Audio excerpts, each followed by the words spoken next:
background noise. Any issue with that? Nope. Okay.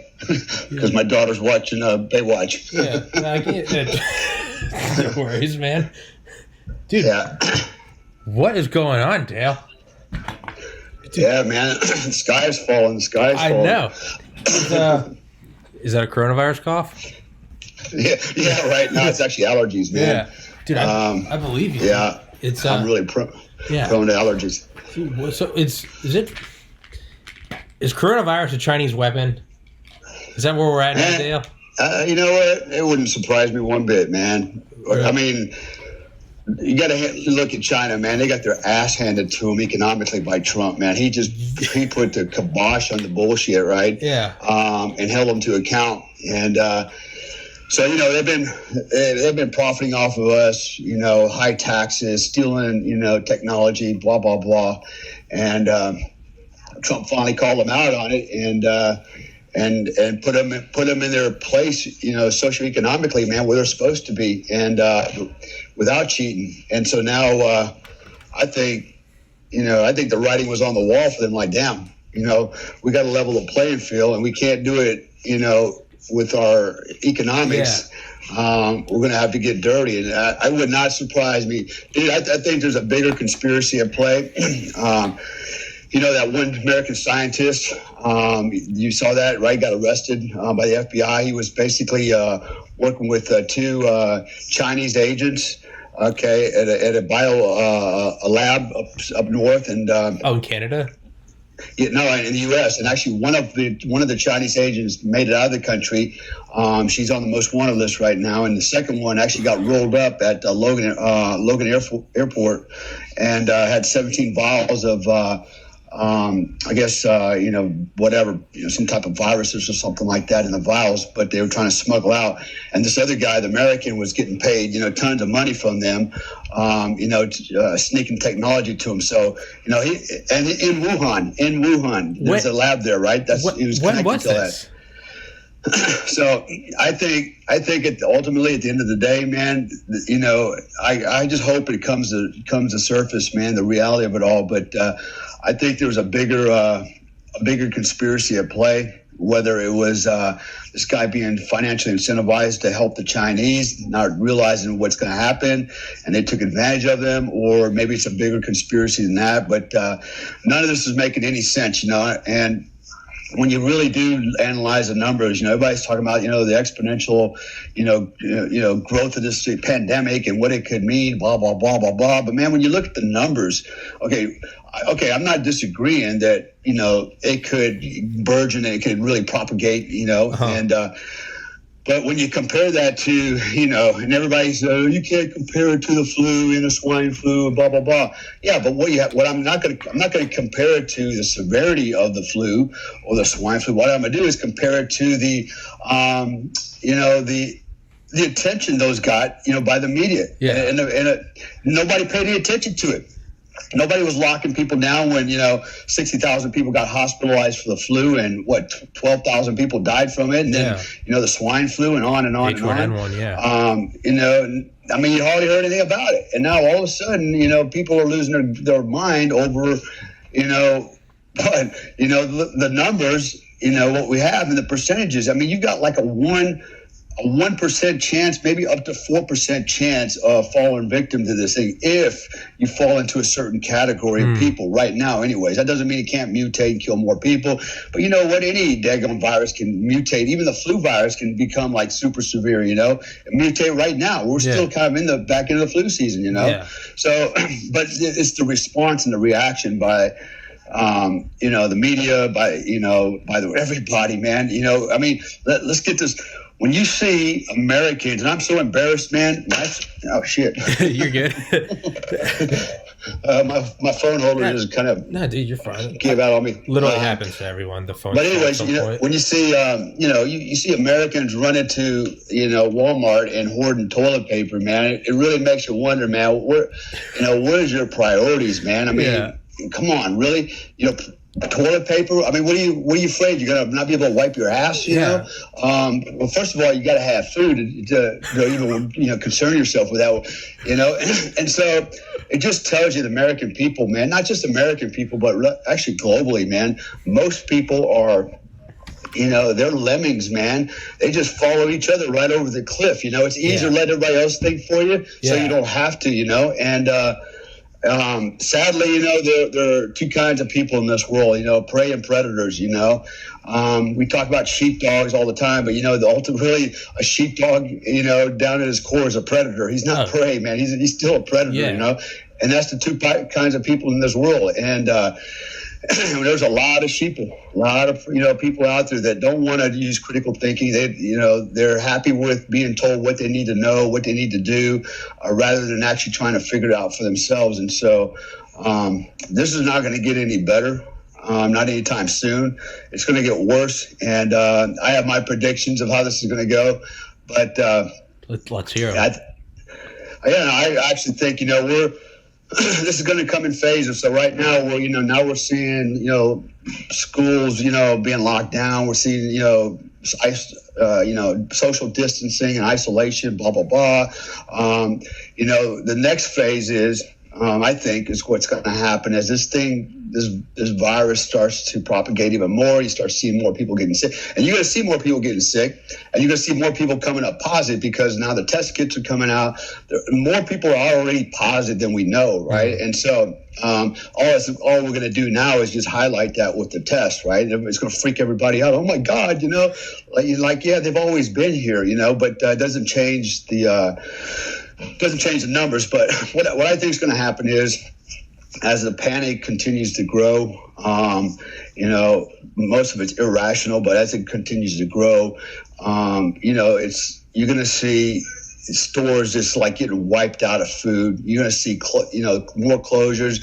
You're going to see the transportation network start to slow down, maybe even be, intentionally slowed down. I'm thinking way outside the box right now, but I got to be realistic. I can see a day coming where we're ambushing supply trucks to Walmart, to get our goods. Absolutely. I can see all that happen. I can see. In fact, I read a report this morning from one of the news agencies, that's and it basically downloaded. I think it was Twitter feeds, where people are starting to call for looting. Hey, when are we going to start looting? That's when we get this party on. F the coronavirus. So that's already starting, right? So it's now what we need is a trigger. Okay, the trigger is going to be when people go 3 days without food and they can't get any more at Walmart, right? That's going to be one of the triggers when you start running out of gasoline, fuel to move around. When our Wi-Fi or internet gets interrupted, service gets interrupted, or we start getting power outages. There's a cascading events that are going to take place, right? One thing affects the other. And the longer we go, the more likely these things are going to start popping their head up. And everybody keeps saying, conspiracy theories, and that'll never happen. Man, I tell you what, you look at the left, man, all the anti-gunners, man, they're running to the gun store going, I need a bad gun, and they can't buy one now, right? Because there aren't any guns and no ammo left, and two, a lot of the stores have closed. And now they're going, oh shit, what am I going to do? And finally the lights came on, and now they got to figure out what they're going to do when this day, if this day comes, which could very easily happen. This day comes, what am I going to do to protect my toilet paper? And so, I think it's coming, man. And, and I take it serious enough that I have a roommate here in Florida with me. We've been stocking up on, basic supplies, food, dry foods, dry goods that can last us for a while. We got contingency plans in place. We need water. Hell, I got a huge swimming pool right here where I live, man. It's like, okay, there's all the water in the world that we need to drink, if we need it. But, but we're already thinking outside the box. Yesterday, I did an ammo weapon count and started collecting all my gear and my body armor, and just putting it in place, because I'm not going to wait until, the bubble busts before I start responding, I'm start preparing now for it. Geez, here goes my phone again. No, you're fine, dude. Yeah, dude. That's one thing I thought of. I was like, I wonder what Dale's doing. Like, I bet Dale's fucking locked and loaded and ready to rock. Like, Well, it's better to be prepared, man. And, otherwise you're going to be like these people running to Walmart buying toilet paper. Yeah. And, and everybody's starting to panic now because they're not prepared. Yeah. Okay, I don't care about toilet paper. Actually, the Asians are laughing at us, because they don't use toilet paper. They use, they use hoses, Yeah. and spray hoses and stuff like that, and they can't get their head around this whole thing. They're like, what the hell's the deal with the toilet paper? Yeah. Am I missing something? Take a shower. Yeah. Yeah. But man, I tell everybody, man, brace for impact. So I'm actually back from Bali now in Florida. There's a travel ban now in effect in Indonesia, so I can't even go back if I wanted to. Yeah. My wife and family, other half of my family is over there. My business is over there. It's taken a huge hit because we are tied to the hip with the hotel industry, and so tourism is almost flatlined completely now, especially with the travel ban. So everything's shutting down, everything's hurting. Hotels have a less than 10% occupancy rate, and man, this thing is killing me. Sorry, brother. Yeah, dude, lean up against something. It's fine. It doesn't matter. Yeah, maybe I'll just do that. That's fine. Yeah, there we go. Doesn't matter. There we go. Everything is just ground to a halt. Yeah, and it affects me because, for example, the hotels, I supply, canines, explosive detector dogs for all the hotels. And so, they're trying to they're already, firing people left and right, relieving people from work. And they're trying to cut services everywhere. And they're obviously trying to cut my service, like, they don't need the dogs, but the canines are part of the security plan. And Marriott actually has protocols in place and mandates in place that they have to have a certain level of security that includes canines, and so they can't unilaterally at the hotel level, cut any security. So that's probably the only reason I'm still surviving there. But I'm reading the tea leaves, thinking, man, this could that all could change overnight, literally, and suddenly, we could be out there. Out of business, literally out of business. The good news I heard yesterday on the news that Trump is thinking about basically giving financial support to the airlines, hotel industry, things like that. They're taking a beating because actually, when you think about it, man, especially overseas, they're talking about doing that in Indonesia as well. The airline business and the hotel business is very important when it comes to, commerce and business and things like that, man. You shut down the airlines, okay, you're not exchanging goods, you're not exchanging people with money and business and things like that. And hotels, nobody can, has a place to hole up. So it makes sense to protect all that if you can. But yeah, my prediction is we're probably going to see a minute where it's going to kind of it's going to escalate to something more on the level of combatives. I believe it's going to happen. You're going to see more violence as people start to panic. But I think also, on the other hand, you'll see, it's going to swing back the other way, man. We're going to recover. I kind of agree with the 15-day self-imposed quarantine, so to speak. Let's keep that curve everybody keeps talking about. Let's keep that curve level or bring it down some.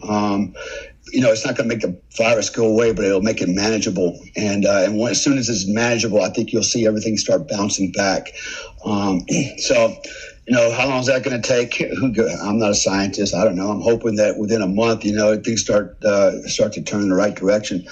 But I'm prepared, and here's the irony of all this, right? So this is Trump's 9/11. And it's the way I see it, It is. I was thinking that this morning. Whether it just happened to be serendipitous, or just happened to be something that happened, or if this was deliberate, I'm inclined to think it was deliberate. For a lot of reasons, on many levels. I also think there are a lot of people on the globalists, certain people in play in power. I see it as an opportunity to undermine this president and our country and our economic standing, because we are we're massive, powerful, man. We have just trounced the world, not because we've taken advantage of them. It's just we have outperformed everybody, in what we've done, and they hate that because they can't really make money off us no more. Yeah. And so, what better way to bring us to our knees by introducing some virus like this? Not only that, altering, social constructs. Controlling people, controlling the lemmings out there. And man, there's a lot of them out there. I mean, all these toilet paper hoarders, they're just gullible. They're easy pickings, man. It's like the Romans, man. You control the dumb masses, and you control everything. Bread and circus. Give them bread and circus, and you own them, man. And so that's unfortunate, and it makes me really mad. And I want to, on one hand,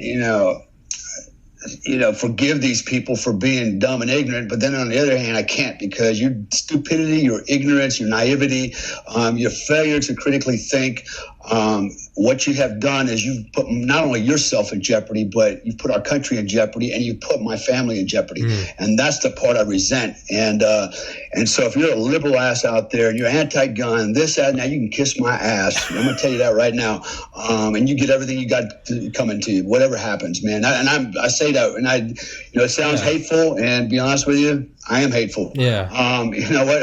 I'm not going to sit there and pretend like, I got to love everybody. Yeah. We say we're all in this together. Well, it's bullshit. We're not all. We'd like to all be in this together and work together, but you know what? There are a lot of actors out there that are, you got Bill Mayer coming on there hoping we go into a recession. Yeah. You got these kind of clowns out there that would wish, bad will on people just to, go, ha, I told you so, and I feel good about it, while everybody else is now, out of business, suffering, and while this asshole who's making millions of dollars is sitting back, enjoying life still, it didn't affect him at all. That's not, I'm not here to talk about that. It is what it is. All we can do is take care of ourselves, stay focused, stay positive. In the downtime that you have, try to make the most of it. That's what I'm doing. I'm building business, business opportunities, doing some personal professional development, and trying to get the most out of this free time that I can. Try to since find I'm the most, pretty much isolated. Find the silver lining. That's what I'm trying to do. Is I'm emailing so many people to do my podcast, because I'm just like, I'm like, what is the upside of this? People are going to be stuck at home and not working, who normally are never at home and are always working. So I'm finding people that normally wouldn't have the time to do the podcast, and I'm like, hey, are you self-isolating? Are you quarantined? Like, would you like to do my podcast? I'm just like, how can I make the most out of this? Well, it benefits you and it benefits them. Like, hell, I might as well, put a message PR, out there. Yeah. And anyways, with all that said, just kind of a little bit of what's going on. So since we've talked about the last time, we discussed some options and some opportunities and some topics to discuss. First of all, I want to announce that I have teamed up with Joe Tedeye from Dual Survivor Discovery Channel. And I've known Joe actually for a very, very long time. I know a lot about Joe on every personal level, professional level. I know who he is and who he's not. And I can tell you that regardless of what's out there about him, there's always haters out there. With success comes enemies. And I happen to know that everything that's out there is just purely bullshit propaganda that's been generated just to undermine him. Anyways, it's not, okay, it is what it is. But so bottom line is I'm paired up with the guy, and I made that choice because I think what he brings to the table, and I know his work ethic because I've worked with him before, and I know where his mind is at. I look at his past performance and what I know he can do and has done. I think, and we thought that we would make a great team together. So, and what are we trying to do? Ultimately, what we want to do is help people, grow. We want to share experiences, share our knowledge, share all the things that have created us who we are, right? And so, and there's something behind that. It's not like, we just worked hard, and we always thought positive, that's not enough. And I can go into all that later on why that's not enough. But there's actually a science, an underlying science to this whole thing called success, man. In fact, there's things called success frequencies. And even Albert Einstein quoted that, man. He talked about success frequency. He actually talked about real energy and thinking and how you develop that. So anyways, without getting too far in the weeds, the company's called, it's Tier 1. Okay, basically it's coaching, performance coaching, tier 1 performance coaching, all one word. And we have a Facebook page up now, and we just posted it today. We're creating the website. The website's not a big deal because reality is website is just like an online pamphlet to go check out. Yeah. So we're not getting too wrapped around the axle with that. We're more concerned with social media and propagation through social media, right? So we've got several people that are helping us, including my daughter, my oldest daughter. She's a online marketing expert, and so she's actually going to take the reins on a lot of this stuff to start, driving traffic toward us and helping to promote us.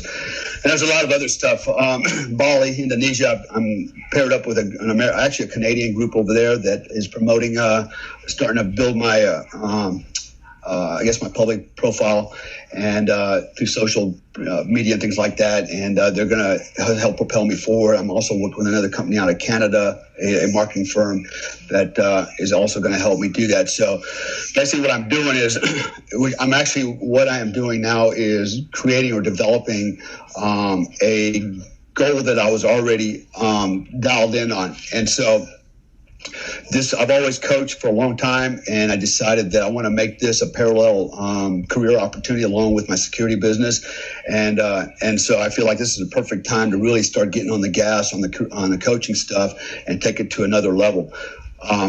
So, anyways, here we are, Tier 1 performance coaching. It's myself and Joe Tedai. We have a pretty robust curriculum based on just a lot of my stuff, psychosomal engineering.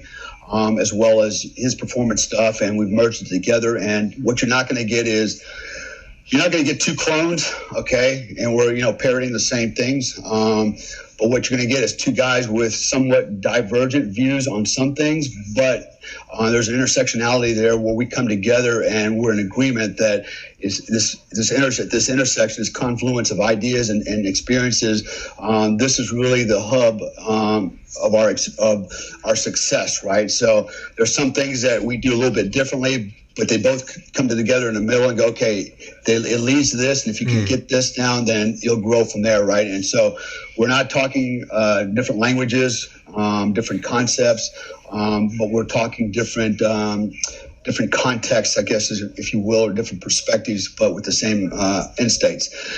So anyway, that's my little marketing spiel. It's fine. It's badass. No, and it's good, man. It's we're going to have modules, but basically our program is 8 weeks long. I've been doing this for several years now, and it's an 8-week program for most people, and it doesn't matter, man. If you're fat and overweight, most of my clients are actually between 45 and 60 and anywhere from around 20 to 26 males in those groups. So the 45 and 60-year-olds, they're in that midlife crisis, they get up in the morning, they walk to the bathroom and go, shit, I'm in my third trimester of pregnancy, and, Lord help me, and they wonder why their boys or their kids don't want to play with them, and they're playing with the dad next door because he's in better shape, and the mother is playing with the dad next door because he's in better shape, and these guys realize, man, that somewhere down the road here, they back in the road, they went in the wrong direction. And actually, I know what the reason is for it, and I explained to them what happened to them, and it happens to a lot of guys. Some guys don't want to admit it. Some guys are just fat and happy, just accept it the way it is, and usually don't go any further than where they are now, right? But there's guys that go, man, I want more out of life. I want to live. I want to do more things, And so those are the kind of guys that come to me. And then the younger ones, the 20 to 26-year-olds, come to me because they're they look down the road and they go, man, I don't want to be that 45, 60-year-old dude that looks like that. How do I get ahead of this curve, way before I get there? And so they come to me, and they want to learn now, right? And so they want to learn the magic. And so, they're forward thinkers, and, good for them. They'll be successful. I wish I had mentorship like that when I was younger. My whole life would probably be a lot different. I had to learn everything along the way, and I've been aggressive. I've been determined. I've always wanted to learn, and it's brought me to this point now where I'm still a doer, but I'm also still a teacher, and so I can do both. Give me a second to turn my TV down here. Okay? Yeah. I read the rest of it. Gives update. At first I gave up. Coronavirus test gives up like, oh fuck. Oh Jesus Christ. They just come out and they're just like, we're fucked. We had a good run, everyone, from the pyramids till now. This is our new high score. We got to space travel, but we lost. Can you imagine that if it actually did say gives up? Oh, that would be the trigger, man. Good night, Irene, dude. Jesus Christ. I saw a comment the other day. Somebody said, with all these toilet paper hoarders and all the way that people are responding, it's no wonder the government doesn't want to tell us about aliens, right? Could you just imagine? I saw that. It was like, when you look at how we've responded to the threat of coronavirus, you now know why we can't handle the UFOs. Yeah. All right. So, anyways, what I want to do real quick is, we kind of kick this can down the street. I like to come back on, as often as I can. What I want to do is, the times I come on, I want to kind of go through my book a little bit. Absolutely. Badass. Yeah. And I was going to say today was an exception just because coronavirus is getting crazy. I wanted to touch on it. But it's definitely So, what I want to do is go through the chapters, and basically just kind of give you a fireside chat about the chapters, right, without actually reading it. But I still expect everybody to go out and buy the damn book. Fuck yeah. I've plugged it. They will. Dude, you need to put it on Audible. You've got to get it recorded. Even if you don't read it, you get a narrator to read it. You got to, man, because for me, when I go and see a book and it's not on Audible, I just immediately, no matter how interesting the book is, I just say fuck it. Like I'm not gonna get it. Like I wanted to have you on, so I went and bought it and I read it. But for anyone else, if it's not on Audible, I'm just like, fuck, I'm not reading it. I don't have time. I got shit to do. If it's on Audible, I will listen to anything. Dude, I've listened to the most boring books about FDR's childhood. Shit I would never in a million years read. But because it's on Audible, well, now I got work to do. Sure. Tell me about FDR's grandparents. I'll listen to anything. You got to do it. You're right. And, I agree with you on that. So I just haven't, so many hours in the day and that's it, man. You got to contact someone. It's a matter of, I want to do it and I will. If you got any connections that can do it, great. I'm having on an author sometime in the next month that actually wrote a book called Raven Rock about all the nuclear bunkers and the government's contingency plans, and he was actually the best-selling book on Audible last year. So, if I can get him on, I'll ask him. Okay. He'll fucking know. Yeah. Yeah. So, anyways, I figured this would be a good way to kind of do that without it's kind of impromptu, but I want to start. We'll talk about some other things in a little bit, but I want to start off with the first chapter, basically, and then there goes my phone flipping over again. Doesn't matter. Everyone's listening anyway, so. Okay, and try to prop it up with something. But anyways, so I'm going to go through the first chapter. This first chapter was it's actually part of one of the public speeches I give, right? And it's centered on self-leadership. Okay, or auto leadership, and it's also about overcoming adversity. So it's the first chapter in my book, and it's actually true story, and it wasn't going to be a part of the book. It just happened to happen while I was writing the book and I almost published it. The situation happened. I'm like, shit, man. Is there something that could be learned from this thing? And so I said, yeah, there is, and that's why I put it in the opening of the book. So here, basically, what this goes, this is about is, and I won't pretend like when I give the speech, I don't tell people, the audience, where this situation is, where this incident happened, but I lead them to believe that it happened in one place when it actually happened in another, right? And it kind of, at the end, kind of shocked, like, whoa, wasn't expected that. In fact, in Las Vegas, when I gave this speech, my wife was telling me, she was looking around and all the women are sitting there crying and boo-hooing at the end of the speech. And it was designed to be that way. So with all that said, and I'll try to keep this kind of give you the Reader's Digest version, but to hit the good points to it. Do whatever you want. Hey, the length of this podcast, this is entirely on you. I got nothing doing, Dale. You want to go for 1 hour? Okay. We'll do 1 hour. You want to go for 15 hours? We'll go for 15 hours. It's up to you. It's up to you, dude. So let's go. Yeah. So here's what happened, man. So just kind of bear with me. All right. It was a really cold night. Actually, it was around 3:25 a.m. in the morning. Temperatures were about 27 degrees Fahrenheit. It was in the desert, and no illumination, no moonlight. It was very, very dark. And I remember I was standing outside in the desert with another guy leaning up against the truck. And what we were doing is I was communicating with a guy, a SEAL, that was in a vehicle out in the desert. He was driving like an asshole, and he wrecked the car, and he was stranded out there, right? And so I basically called in a search and rescue helicopter to come in and to help him out. So what happened was the helicopter was about a mile out. It was flying in orbit, and actually counterclockwise orbit. And I got on radio with him. I started communicating on that. Helicopter was a friend of mine. His name was Mike. Mike was a former Green Beret Ranger. He was also in Delta with me. He wasn't an operator, but he was in Delta. And just a really good guy, man. We actually had a lot in common. We both boxed together. Our wives at the time were Hispanic. We had the same number of kids. Just a lot of, we just kind of got along really well. And so he was inbound. I called him. I said, Mike, this is Dale.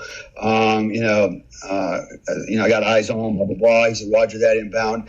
And then I called the SEAL and said, hey, this is Dale, stand by, Starbird's inbound. And so the expectation was from the SEAL that he was going to get lifted out of there. And actually what was going to happen was Mike was going to dump him a rucksack with a bunch of survival gear in it, and we give him instructions how to get out of there, right? So as the helicopter's approaching, I'm sitting there thinking, man, I'm looking, I can see the white colored sand, even though there was no illumination. I could see the white colored sand, and I could just see it speckled with sagebrush and stuff like that. And I was just thinking to myself, man, there's probably Taliban hiding behind every one of those bushes waiting for the helicopter to come in at a hover so they can shoot it down, because they've been getting pretty good at it. And then my mind was drifting, and then I kind of had a flashback to Desert Storm.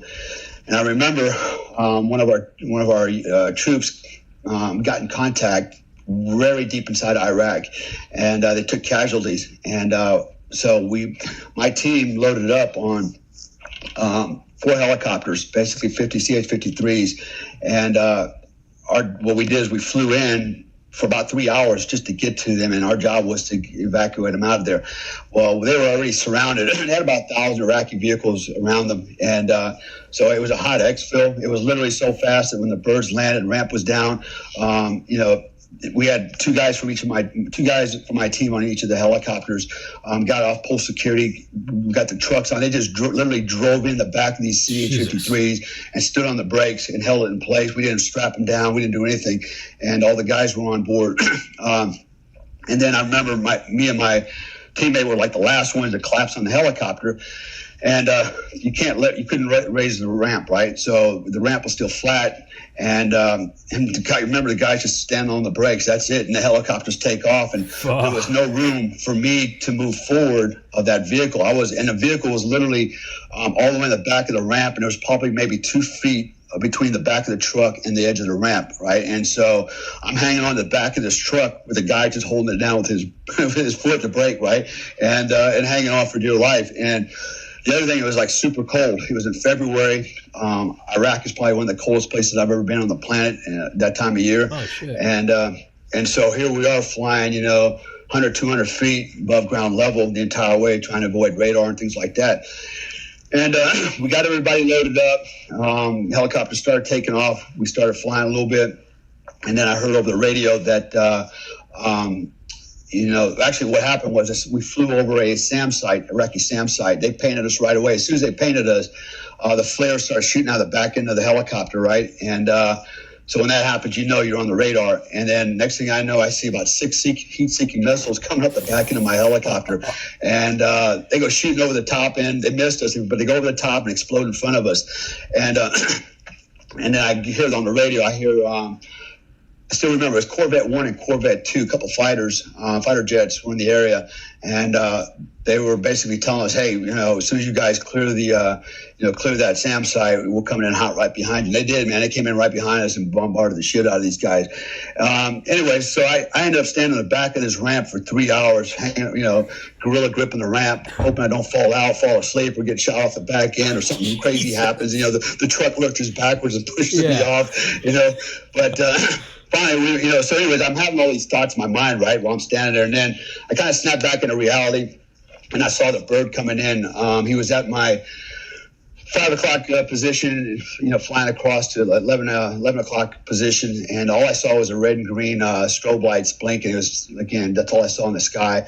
It was about 250 feet AGL, doing about 80 knots, and I had eyes on him. He was probably less than 30 seconds out from picking up the stranded seal, and as I looked over and I saw this helicopter, all of a sudden, to my shock and surprise, this thing literally fell out of the sky. I mean, just like was flying flat and level, and also just did a nosedive down into this canyon. And my first thought was, holy shit, that is one hell of a dive, Yeah. And I thought, okay, that's really crazy, because I happen to know that, one, the pilot is not flying on NVGs. I know that because earlier when I briefed him, we had a crew briefing. I asked him, I said, how do you intend to fly tonight? And he said, white. Basically, he said instruments, right? And not even white lights and not NVGs. I said, well, how about NVGs? He goes, well, what's NVGs? I was like, oh, shit. Right? Yeah. I said, what? You don't know what NVGs are. Anyways, so he was flying without night vision goggles, without white light, flying instruments, and azimuth and elevation. And also this thing just nosedived out of the sky into this canyon. And I started just instinctively counting 1,000, 2,000, 3,000. And then, all I heard was, it took a second because it was really cold that night. And where he went down in that canyon was about 300 meters from me. It took a second for me to hear anything. And I did. I heard like some kind of a crunching sound. Oh, and that's when I realized, oh, shit, and the guy who was standing next to me, he was a support guy. He was like, he goes, Dale, did that helicopter just crash? And I'm like, and I didn't even have time to answer him. I just started running, right? Yeah. And I had a coal miner's light on. So did he. I turned that on and just so I wouldn't trip and fall all over everything, and just started running in that direction. Well, right before we got to the edge of the wadi and started going down to it, he was, the other guy's name was Rob. He goes, Dale, he goes, what do I do? What should we do? He just panicking, man. He had no idea what to do. He's like, tell me, it's never happened to me before. And he's asking for instructions and guidance, And so I could, the fear betrayed his voice, man. I knew he was scared to death, right? And I thought, well, I told him, I said, go back to the base camp, which is about a mile away. I said, go back to the base camp. I said, collect everybody up, get blankets, fire extinguishers, med bags. I said, and get them up here. We're going to need some help, like right now. So he actually vectored off. He didn't even follow me down the running and yelling this shit to him, right? And he took off, and I went down the hill, and it was like going into a black chasm, man. It was just so totally dark. And I'm sliding down the hill, get to the bottom of the hill, and then I stop and I'm trying to get my bearings, and I just stop and I'm trying to hold my breath because I'm trying to listen. If I can hear anything, I'm hearing nothing. It's just really silent. And so I said, okay. So I ran forward about another 20 meters, and I stopped again, and I'm still listening, and I'm trying to look with my light, and I'm looking for anything, man, and I'll see nothing out there. But I did suddenly start smelling jet fuel, JP4, and when I smelled it, I realized the bottom of my pants were soaked in jet fuel, right? And so now I got jet fuel from the knees down in my pants from running through the sagebrush. And so I moved forward another 10 feet or so, and I stopped, and I looked, scanned to my left, and I saw about 2 foot of the tail boom of the helicopter laying there, and then I saw everything. At that point, I knew I was in the debris field in the impact area, and there was nothing bigger than a shoebox laying anywhere, right? So I was like, holy shit. How fast was it going when it hit? Do you know? Sorry to interrupt you. No, sorry. I think it was doing about 80 knots. Sorry. I think it was doing about 80 knots. Jesus. Yeah. Can you hear me? Yeah. No, I'm mad at myself for interrupting you. Keep talking. Sorry. No. Yeah, I'm coughing too because I got allergies, not coronavirus. Yeah. But anyways, yeah, about 80 knots I think is when he went in. It was pretty fast, from at least 200 feet, maybe higher.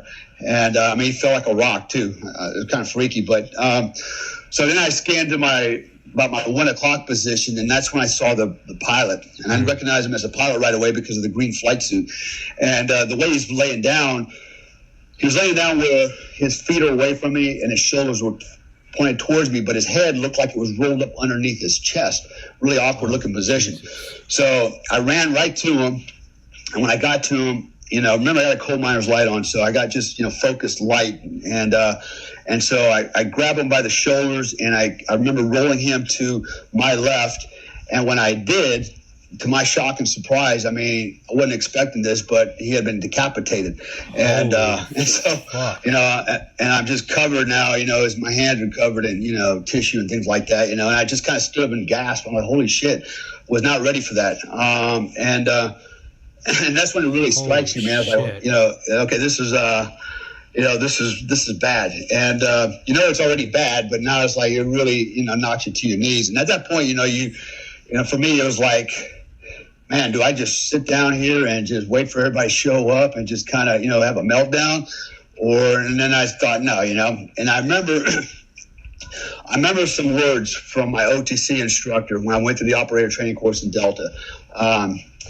I'll never forget, but it was back in 1996. Craig Maxon, we call him Mad Max, Vietnam vet, SF guy, little short guy, big bushy red mustache. I used to think of him as Yosemite Sam. He had a little attitude all the time, but he's a little hard charger, man. He's a tough little son of a bitch, man. But he would always yell at us when we were training, and he would tell us, run the situation, don't let it run you.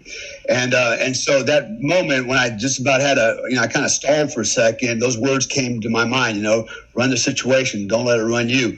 And right away I kind of got re-energized and got back into the game.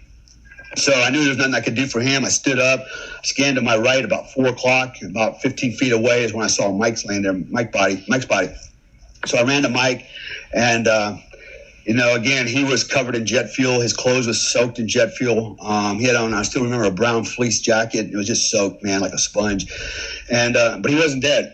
When I got to him, he was still breathing, very slowly, very labored. It was almost like, he was in the final throes. He was in the final throes of dying. And he was just a mess. And I won't go into all the gory details, but, he had sustained some major damage to his face and to his head. And the blood was just, trickling out of the back of his head like a stream. And, I couldn't even abate. I couldn't do anything, man. It's like, holy cow. And he was choking really bad. So I grabbed him by his body and kind of wanted to roll him on his side to clear the airway. And then again, I still remember when I grabbed his body, you could just feel, man, all the, everything was broken, man, just like a bag of marbles, a bag of potatoes. So I got him rolled to his side and try to clear the airway. And I'm trying to balance him. I'm trying to encourage him. I'm talking to him, and I'm doing it whatever I can with all I have is my hands. In fact, I had on a super thin jacket, and I'm freezing my ass off right now. It's 27 degrees, and but I had nothing to to stem the bleeding or anything, man. Just what I had my hands, and and so at this point, we're probably several minutes into the event, and there's no help coming anywhere, and I'm like, crap, man. And I'm balancing Mike, and I know I'm missing one more guy. And I don't know where he is. And I'm like, I got to make a call here. Let me get Mike on his side, at least clear the airway. And then maybe I can get up and kind of scan around, find for the third guy, and maybe I can help him, whatever, But I knew time was important. So I remember after that, I was balancing Mike, and I yelled out as loud as I could in the desert, man. I said, I got two. I'm missing one. Somebody help me, right? Hoping that somebody would dial into my voice and come, can come vector in on me.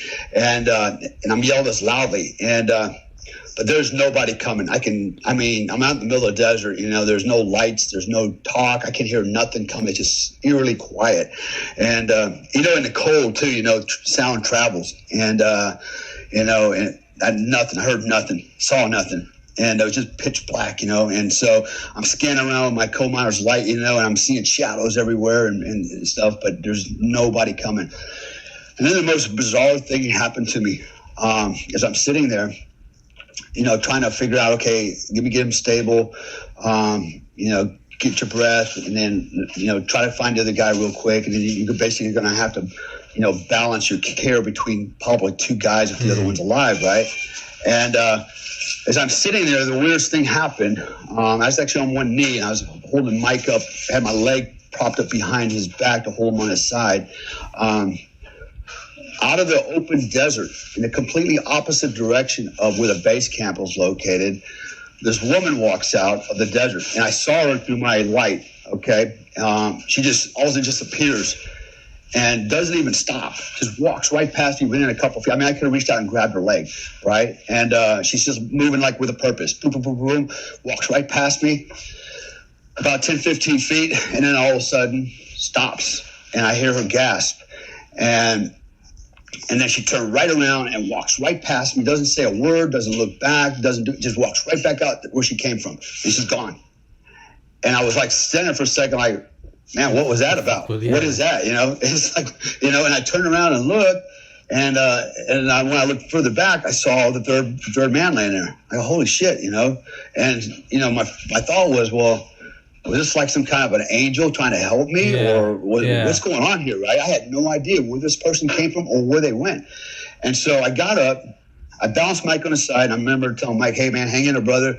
I'll be right back. I got to check on one more guy, but I'll be right back. And I'm thinking, maybe he can hear me, even though he's not conscious, maybe, he can hear me. And so I go back, and I find the third guy, and he's laying on his back, and the position he's in, it was pretty gross. And it was obvious right when I looked down, he was dead. There was absolutely nothing I was going to be able to do for this guy. And so I ran back to Mike, and noticed Mike's breathing was getting even slower and slower. And at this point, I'm probably 4 to 5 minutes into the event, and still nobody had shown up except for that person or whoever that was, right? And then probably about 30 seconds after I got back to Mike, he finally just stopped breathing, and that was it. It was all over. And I was like, wow. I just kind of stood up and just kind of stood there for a second. And all of a sudden, a medic, an EMT comes sliding in like the home base with his aid bag, and he's like, he's all on fire, and he's jumping around. He jumps on Mike, and I like, hey, dude, I said, it's all over, brother. It's over, man. And he's working, trying to, and he's trying to, assess Mike, and I'm just standing there looking at Mike, and I'm in the middle of three bodies, and I remember sitting there looking down at Mike. Did you hear that? Yeah. You might want to timestamp that, because we're going to have to. What's going on, man? Shelf fell. What, my shelf? Oh shit! We're back. So EMT guy. I'm standing there and looking down at those three men, and I remember thinking, holy cow, man, that's actually supposed to be me laying there, not Mike. And because what happened was, earlier that day, I was actually supposed to fly in that helicopter, and I was going to be part of that SAR package, and I was going to deliver, the rucksack and stuff like that, right? And so in the last second, we made the decision to switch places, and I would go out and be part of the ground party, and he would just basically get on the helicopter and dump rucks out the door. So that's how that played out. And why did all that play out? Well, so what people don't realize is, everybody's first thought is, oh man, it must have happened in Afghanistan, blah, blah, blah. But actually this happened north of California, north of Los Angeles in the desert, on the set for Discovery Channel. Yeah. We were actually filming a TV show called Lone Operator, and Mike was there, Joe Tedai was there, and this whole this whole thing, played out like that. And of course, the show never aired because of that. Just a disaster. To this day, nobody knows why the helicopter crashed. The guy that was flying the helicopter was from a very reputable helicopter company. That's what they do, is they fly for Hollywood and stuff like that. And he had a lot of airtime, and they could. Everybody came out there. What do you call it? The FAA. Federal Aviation. They all came out, and NTSB. they grabbed recorders and black boxes, and actually it's pretty interesting how they analyzed the wreckage. Just from the sounds from the black box, they can tell how fast the helicopter, RPMs and the sounds, the speed, and they can pretty much from there figure out, okay, what happened? Was it a mechanical issue? Did something break apart? And as far as I know, they never were able to figure out the cause of the crash.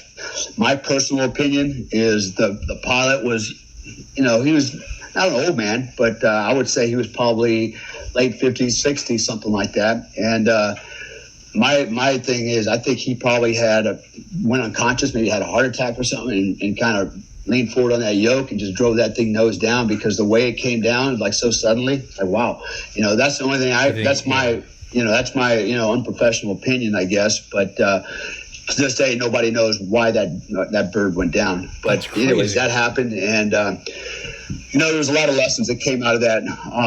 First of all, nobody wanted to come to the crash site, and from the rest of the crew that was out there. And the reason why they didn't want to come out to the crash site is because earlier that day, the pilot actually gave a crew briefing, right? Basically said, listen, he's got to give the briefing. The helicopter crashes, don't come near it because, spinning parts and blades, fuel, fire, blah, blah, blah, blah, blah, right? And so, he went through his whole briefing, and so, being in the military as long as I have, I've heard the crew briefings before, and I also know, well, that thing crashes, some of us that are out there coming, we're not going to stand back, but everybody else was just mortified by that whole thing. They're like, they couldn't imagine running into the mouth of madness to deal with this stuff, and because they'd never been exposed to it. They're all civilians, man.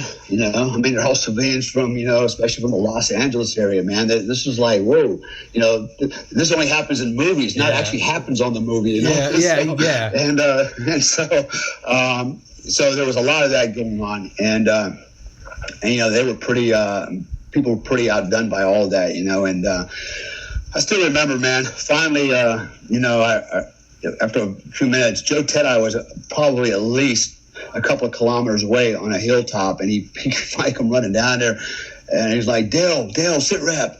And I remember telling him, I said, Joe, they're all gone, brother, because I knew he was good friends with Mike also, and I said, they're all gone, brother.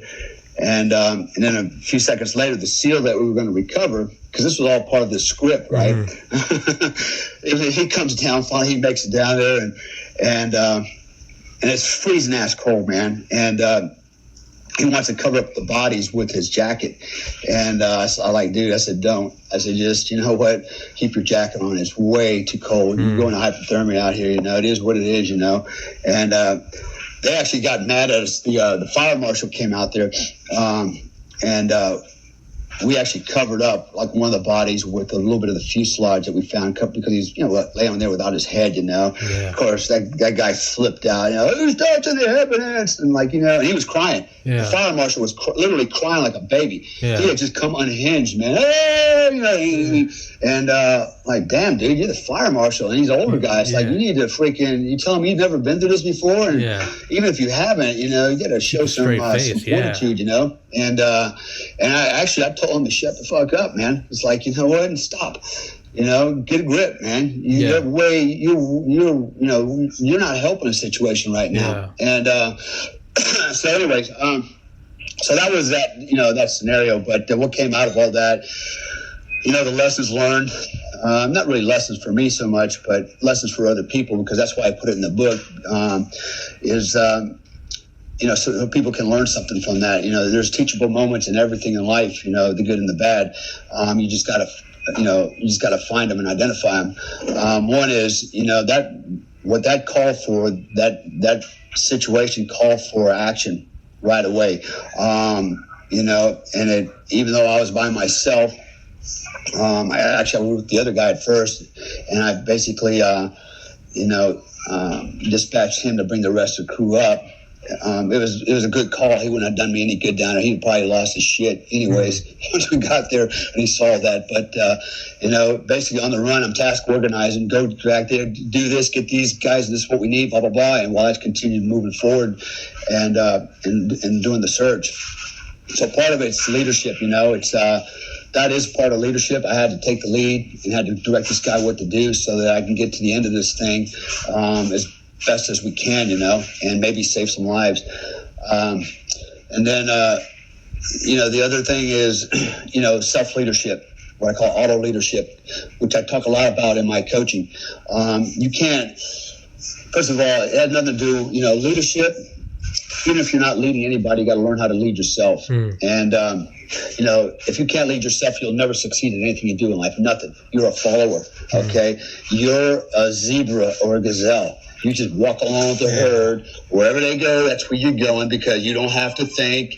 You don't have to lead. You just got to follow along and sniff everybody's ass and eat grass along the way, man. That's all you got to do. Right. And so, if you want to succeed in life, you want to be in the front leading that herd, or you want to go to greener pastures, you want to do better things in life, then you need to break away from that herd and blaze your own trail, or figure out how you're going to get in front and take that leadership position. But you can never do that if you don't understand leadership tenets and principles, right? So that's a big part of my coaching. But this is an example where I had to lead myself, which I have no problem with that. I've led plenty of people in my life, and I can lead myself. I knew what I needed to do, but there was a moment there where I had to pause for a second, like, holy shit, I wasn't ready for this, and I had to do what? I had to run the situation, not let it run me, right? And so I was able to pull myself back together and get back on the gas, and so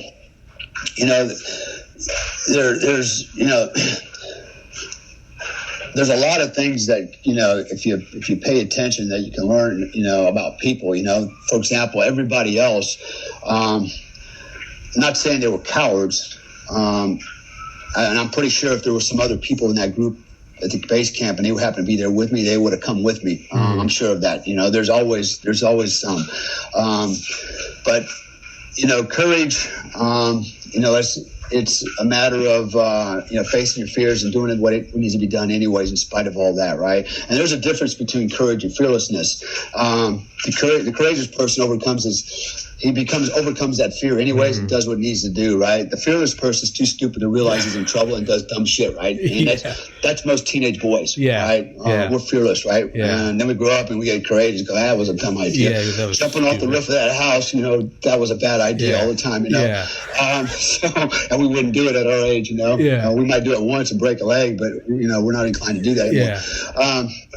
So anyway, that's kind of, a little bit about that story. And so that's, how that leads into the rest of the book, and, but to me, that was, it's an important life lesson, because we all think that it could never happen to us. We could never be in that situation. That's the kind of stuff that, is, relegated to warfare. And it's always that guy who has to worry about it. It's never me. Just like this coronavirus crap right now. Who the hell saw that coming? Well, that'll never happen, And even now, right, the lemmings are out there buying toilet paper, because there's no way anybody would come after me with a gun and take my toilet paper and my, my ravioli and my Coca-Colas, right? Well, I got bad news for you, man. If this thing drags on, as we talked about earlier, and the supply trains slow down or start getting interdicted, you see, power outages. You see the internet starting to go in and out. Dude, if I was China, that's what I'd be doing. I'd be freaking hammering our freaking internet. Okay. I'd be, as soon as you do that, man, it's, people are going to go, now you've cut off the lines of communication. You've cut off lines for information. And when people are in the dark, and they're starting to go, damn, am I going to get anything to eat too? That's when people start really, they lose their shit. And so, but hey, it could still happen. We're just now, getting into this thing. So,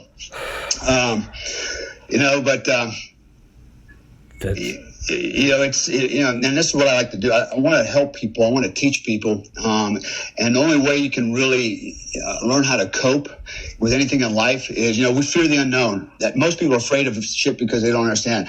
Everybody's afraid of guns. Guns are bad. Guns will kill people. No, guns don't kill people. People kill people. Guns are an instrument, just like a knife, a car. Hell, I'll kill you with a shovel, man. It's just a tool, man. And hell, I'll kill you with a spoon if I had to. And so they fear what they don't understand, right? They somehow think that it's the gun, right? It's got some kind of demonic spirit to it that possesses people that are around it, and it makes them pick the gun up and shoot people, right? Yeah. It shows you the level of naivety, the level of stupidity, and gullibility by a large part of our population. So, we fear what we don't understand, but once we understand it, okay, we learn how to cope, right? And that's what it comes down to, coping. How do we cope with things that we don't understand? Well, there's 3 ways to learn how to cope, okay? One is through knowledge, right? Whether it's through academia, going to school and learning, understanding, for example, this coronavirus, right? If you went to school and you were, some type of a biochemist or bioengineer, right? Or virologist or something like that, like you would probably not be worried or as intimidated, right? It's like, I understand how this works, and what's possible and what's not. But to the average layman, you're like, oh my God, the virus might as well be, freaking, King Kong in his mind. That's going to crush us, right? And so, so we learn how to cope if we have knowledge, okay? What I call academic knowledge, okay, schoolhouse knowledge. The other way we learn how to cope is through experience, right? If we experience something enough times, like, I've been down this road before, I know what, I'm up against, and I know what to fear and what not to fear, right? And experience comes in a lot of forms. It depends on what you want to do. If you're in a gunfight enough times, you're not before you ever get in a gunfight for the first time. I can tell you, you're going to ask yourself, what will I do if I get in a gunfight? Yeah. Can I shoot back? Can I fight back? We all talk shit like, I'll blow his head off, right? That's what we think. Until you're it's easy to do that behind your computer, or in the safety of your bedroom, under your covers on your bed. But when you're actually out there and it's like, damn, I'm going to face another man with a gun, and he's going to try to kill me, and I have to try to kill him. Can I go out and face this guy, or do I want to run and hide? Or do I just want to fall on my knees and give up and hope he doesn't shoot me in the face? People do that. You could get on YouTube, you can see it all the time. I mean, I've got video of where people literally just surrender themselves and die for it. So they have no fighting spirit in them, and because they just don't understand. Like I watched a guy dig his own grave, right? And after he literally dug his own grave, they told him to lay down in the grave, right? And then the guy walks up with a machete and he basically starts hacking him up inside the grave, right? He's going to chop him into pieces and bury him. And so I'm thinking, and he just laid there and took it. This guy whacking the shit out of him, right? You're not going to die with one machete blow unless it just happens to be a good shot across your throat or your neck. But even then, you still have a chance, right? And the guy just laid there and he took the whacking until he was dead. And I'm like, man, you know what? If you understood that you could take a lot of whacks from a machete, you're not necessarily going to die, unless this guy penetrates, 8 to 12 inches into your body, or he cuts a vital artery, you got a fighting chance, And so he didn't have that knowledge, right? He certainly didn't have that experience, and you can't acquire that experience, right? How are you going to train for that? Okay, we're going to train on, you're going to make me dig a grave, and then you're going to attack me with a machete, and I'm going to fight back, right? And how do you train for that, right? Even with a plastic machete, it doesn't work. You've got to be committed to fight, okay? And basically what you have to do now is you have to impose your will on them, because they've already imposed it on you. You got to turn that tide, man. You're going to have to reach deep and grab your balls and fight. So that's the second way, is experiential knowledge, right? So academic knowledge, experiential knowledge. And then the third one, I like to think of it as hypothetical experiences, right? So it's the what-if scenarios, right, that you can't train for, you can't learn in school. And I give a lot of examples of that personally in my own life where, for example, I think we talked about the helicopter crash before, where, how do you train for a helicopter crash? You don't, right? I mean, you got to fall out, sky, it's going to crash, things are going to break into a lot of pieces, and maybe even you're going to break into a lot of pieces, right? But, that's one of those things you can't really train for. you just hope you're ready for it when it happens, and so it happens. But what you can do is enhance your survivability, right, by thinking ahead. We know the helicopter crash. I always thought, what if this thing crashed? What would I do? And I remember going mentally rehearsing. I'll take my hat off. I'll take my weapon off. I'll take my load-bearing equipment off. I'll take a knee, reach up, grab the red cargo rings, and then hope that's enough to help minimize impact for me. And if I do survive, at least I'm not being anchored down with all my equipment, my weapon and stuff inside the wreckage, right? And then and when it actually happened, which was totally unexpected, I did exactly what I always mentally rehearsed. Hat off, weapon off, load-bearing equipment off, take a knee, grab the red cargo rings, and hang on for the ride. Actually, if I had not hung onto the red cargo rings, I probably would have fell out of the helicopter because the helicopter actually rolled to the side. And I remember hanging out of the helicopter, looking straight down at the ground, hanging on by the red cargo rings. So, and how do we do that? So that's an example, right? Another example is, we should always be mentally rehearsing, especially when it comes to self-defense. And, for example, if I'm going to walk down a street, maybe I'm in Ford City and it's dark outside and I'm going to walk down the street, I'm passing alleyways. Am I going to walk right up against the wall as I pass the corner? A lot of people will do that, and they'll be on their cell phone texting while they do that, and then somebody just grabs them around the neck, pulls them in, beats the shit out of them or whatever, and robs them or rapes them and kills them. And so what I have to do, what I train myself to do is I'm approaching the corner. I always keep my head up. I'm not texting. I take a wide berth around the corner, and I'm pieing it off as I'm walking around the corner with my eyes. I'm clearing the corner as I pass it, right? So nobody's going to jump out and surprise me, okay? At least I've given myself distance, okay, that we call reactionary gap. So I've given myself space to respond, to react to anything that comes out. And I already have, in my mind, contingencies. Okay, if the guy comes out with a gun, what am I going to do? I have to assume if he's got a gun in his hand, he's going to pull it out, that he will shoot me. Okay, otherwise he's not going to pull it out. And so I cannot assume that he's not going to shoot me because a lot of people do that and they die for that, right? So if I see the gun, it's going to be game on, and I'm going to have to respond. Now I've got techniques for weapons disarming. I also carry a weapon. I doubt if I could get my gun out faster than the guy's already got a gun trained on me, but there's things I can do to mitigate that threat to me. And then then I think about, what if it's a knife? What if it's a linear weapon? How would he's swinging at me? What am I going to do? Right. So I already have the contingencies for that. I see it in my mind's eye. So if it happens, it bears out. I'm not just standing there, like the proverbial deer in the headlight, right? And stunned. And that's actually a response, a primal response that we have. We talk about the fear, fight and flight syndrome. And what that is basically, we tend to, when we're shocked and surprised, it takes our system, a microsecond to inject adrenaline into our system and basically change everything, our metabolic rate, and put us into the fight or flight mode, right? And so it's called stress shock phenomena.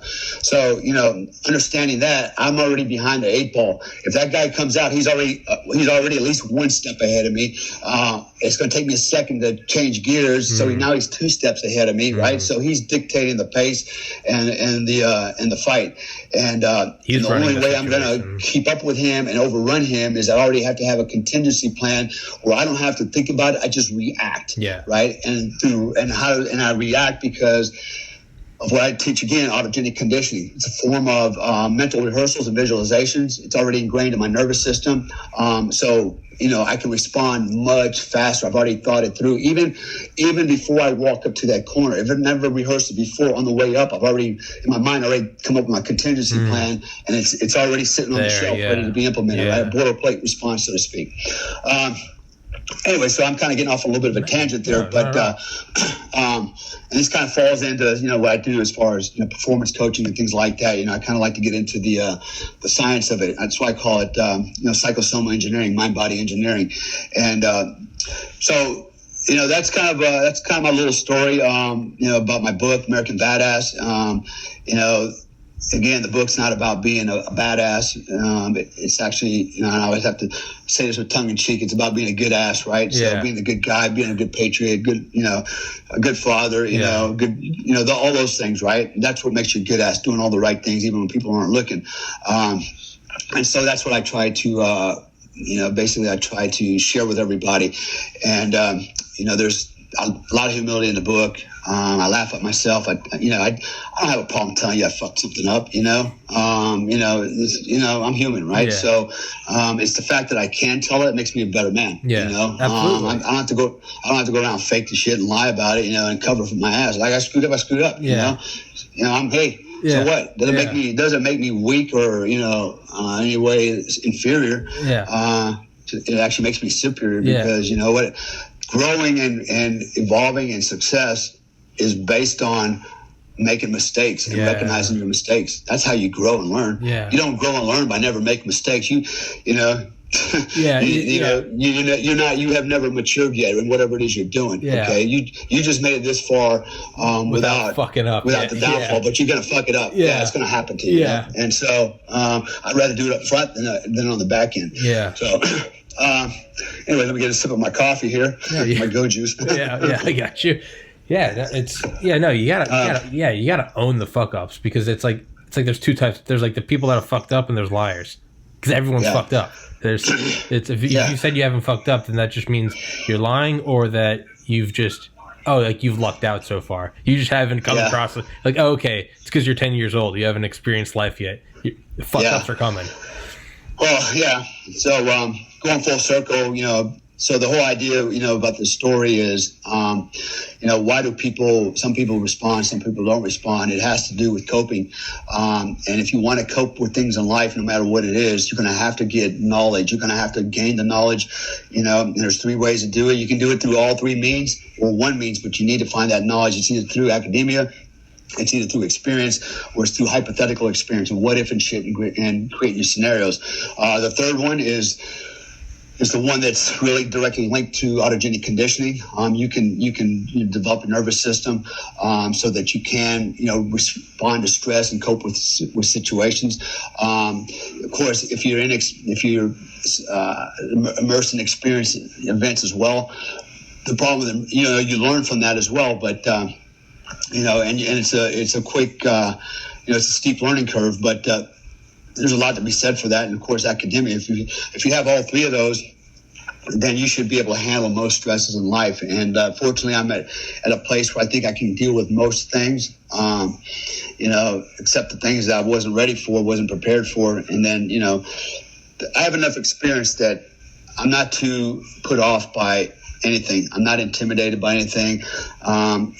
Things that scare most people don't scare me because I understand the bigger picture behind everything, So anyways, I guess the teaching point here is, learn how to cope. If you learn how to cope, you have confidence to deal with any situation, right? Mm. And that's what it comes down to, overcome your fears through knowledge and experience. Mm.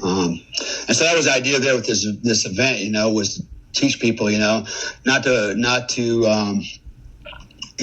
make them look bad or feel stupid, I could have easily went out there and said, where's you guys at? How come you didn't come and help me, you bunch of pussies, right? I could have did that and, and made myself, look really good. Like, I had to do all that by myself. Yeah. But that wasn't the point. The point was, I get it. I'm mature enough. I've been through enough to see it that I understand why that happened, and no fault of their own. It's just the environment and the society we live in, man. We live in a society of snowflakes, kids nowadays don't know how to change a tire on a car. They just don't know a lot of stuff, man. Yeah. Ironing clothes? What do you mean iron my clothes, all the things that, I grew up with, it's like, what? That's just foreign to them, right? And so they're used to a life of everything being handed to them, expeditiously on a hot now.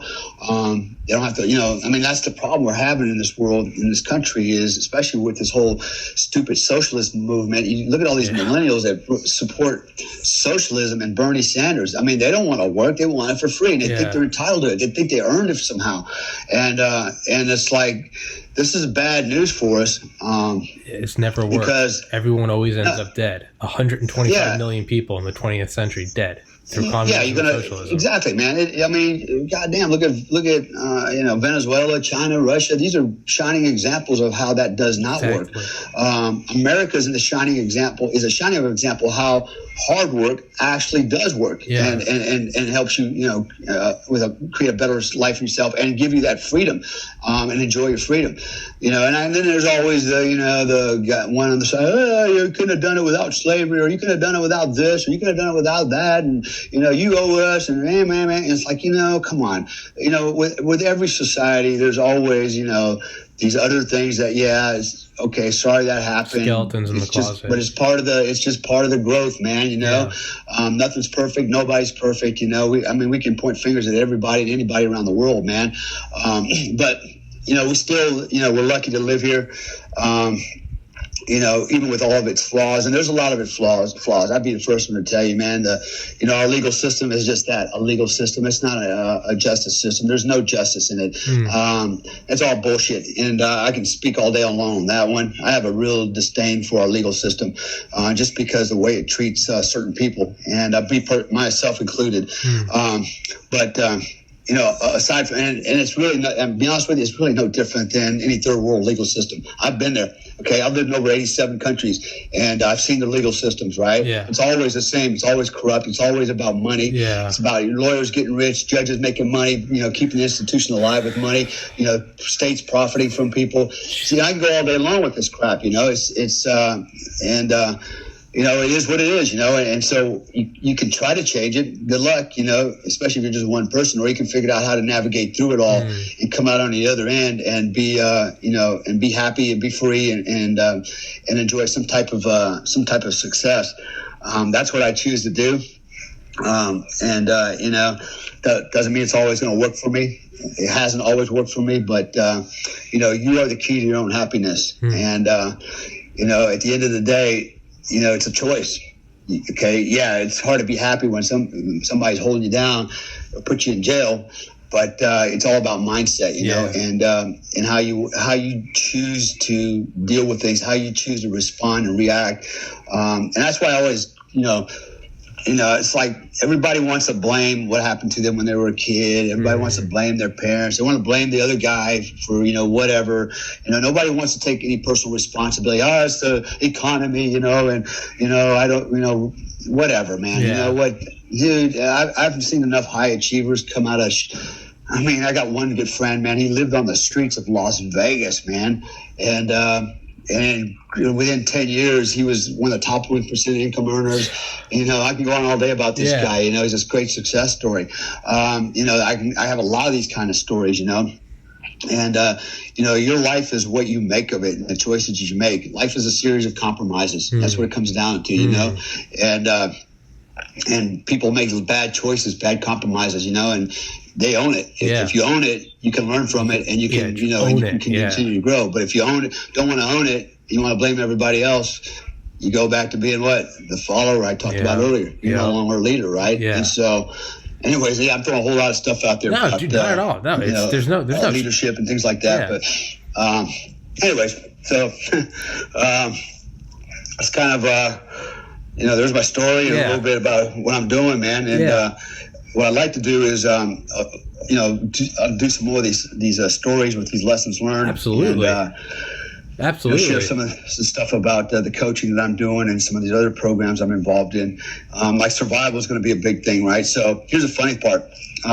So 5 years ago, I made a survival series of DVDs, right, on surviving this type of situation. Not surviving in the wilderness, eating nuts, right? Yeah. Eating squirrel nuts. Yeah. Eating the squirrel's nuts. Yeah, eating the squirrel's like but actually, it was urban type, this type of survival, right? What happens if there's an apocalyptic event? Back then I used the Ebola virus as an example, which fizzles out really fast, Yeah. But I had a vision that it's going to happen, and this doomsday stuff is going to be prevalent. It's going to continue to happen. One day we might actually have a real major doomsday event. Yeah. Now this is not a major doomsday event, I don't think, but the response is making it that, right? And so I created these DVDs for that purpose, right? How do you prepare yourself, prepare your family? How do you, bug out bags, planning, contingency planning, self-defense around the house with weapons, teach your kids how to use weapons to defend themselves. And then if everything goes to shit and you got to bug out, prepping the vehicles, where you're going to go, you've already got a pre-designated hide site somewhere in a rural area, and then I go into underground hide sites, basically taking the whole family underground, and basically covering up until the plague blows over, or zombies are done killing each other. I go into early warning systems, all kinds of stuff, right? So communication systems, weaponry, blah blah blah, and last year, I remember talking to the company that produces all my products, and they were looking at a new paradigm. Looks like the sun might be setting on prepper stuff. It's not as popular as it used to be. Right now. And voila, here we go. Sun's rising on it again today, right? Yeah. Trump's 9/11 just set me up for success. So from what I'm hearing is my bulletproof backpacks are selling like crazy. All my products are starting to sell, and so that opens, the old saying, when one door closes, another one opens. Yeah. Well, it's opening another door for me. Yeah. And down the road here, we're already discussing this, talking about running basically what I call survival learning skills courses, right? Where you come for a couple of days across the United States, and we put on these survival learning skills courses, right? Teach you things about survival, right? And I have a lot of cool stuff. I did it already last year for a very exclusive group. And I have a feeling this will be the next wave of the future, right? So I'm paired up with Joe Tedeye, and he brings a lot to the table in the survival skills realm, and we kind of complement each other with our knowledge. So look for us down the road, man. Come out here like gangbusters, and we're gonna make money. I like to sit here and tell you, we're gonna just do it from our heart because we love you guys, man. Everyone does everything to make money. Yeah, everybody does shit for money, there's nothing man. wrong with that. That's the thing. Yeah, there's a stigma that's like, oh, I bet you just my podcast. I love doing my podcast, but I've had people who are like, you're trying to make money. I'm like, yes, yes, I am. Yeah, exactly. Yes, I am. Right? Why not? I was smart enough to get into medical school, as I know how to make money. I'm doing this, and I like doing it. I love talking to people. I love giving comment. People that get to watch this, they're watching it for free. They get to listen to a Delta Force guy talk about coronavirus. Where the fuck else can you do that? Nowhere. Yeah. It doesn't. They're not mutually exclusive. Coming from the heart and coming from trying to make money. They can be this. They can be in the same.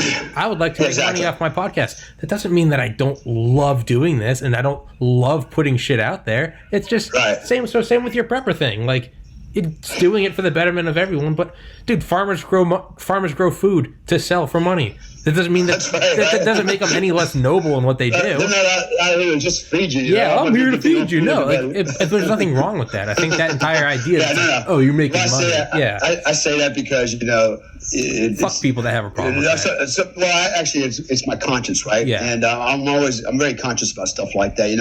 I always want to do the right thing, and not be perceived as some guy that's a crook trying to take money and snake oil. Because there's so many out there, right? There's so many charlatans out there, especially in the performance coaching realm. I'm just like amazed at these guys out there that are performance coaches, and it's like, wait a minute, what did you do in life? You went to who? Tony Robbins, and he gave you a course on it and certified you, and you're trying to teach everybody else how to be Superman, Superwoman. Yeah, it doesn't work that way, right? But they're out there making money, right? They're living off the gullible people. At least I know that when I do something like that, I'm actually going to deliver something with substance. And I've never had a bad, anything, a response, a report or a blog or anything like that. It's about doing the right thing, but also expecting to get paid for, a reasonable amount. Yeah. So, this is kind of becoming an alternate career for me as well, along with the security stuff. I'm not giving up on the security. In spite of what's going on right now, I think it's actually going to come back. And but here's my last lesson learned for everybody. You know what? If you have only one source of income, one income stream, okay, you've really screwed yourself because when one source is gone, that one well dries up. Where are you going to go to drink, man?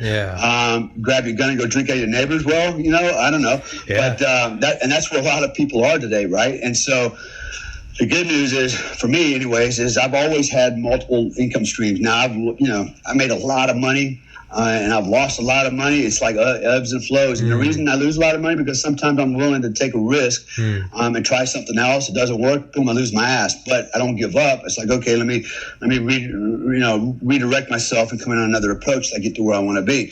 But I have set myself up where I do have multiple streams of income.